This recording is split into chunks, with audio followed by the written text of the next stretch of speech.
Sinampal, sinuntok at sinikmuraan. Ganyan na uwi ang pagtatalo ng babae at kanyang live-in partner na pulis sa Malolos, Bulacan. Ilang araw matapos mag-viral ang pambubugbog, muling nakaharap ng biktima sa National Police Commission o NAPOLCOM ang kinakasama.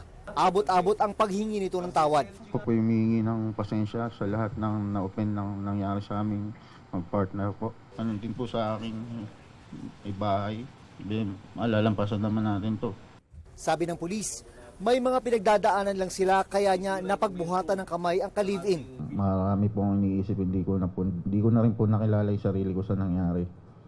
Sa dami po namin problema sa negosyo at sa ibang personal pa po namin buhay. Walang imik ang biktima. Ayon sa NAPOLCOM, kahit ilang sorry pa, ay wala na rin itong epekto sa ginagawa nilang administrative proceedings na ang parusa ay posibleng dismissal from the service. Ito po ay huwag niyong tularan.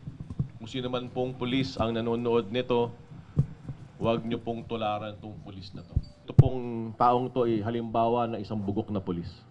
Umaapila ang NAPOLCOM kung mayroon pang ibang biktima ang pulis na lumapit din sa kanila para magreklamo. Sinasayang mo yung imahe ng pulis. Hindi ka talaga karapat-dapat magsuot ng uniforme ng pulis. Saka walang yung tao.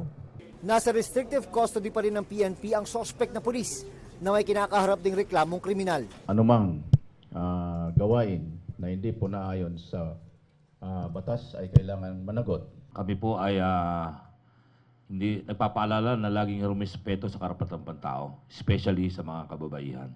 June Veneracion, Nakatutok, 24 Oras.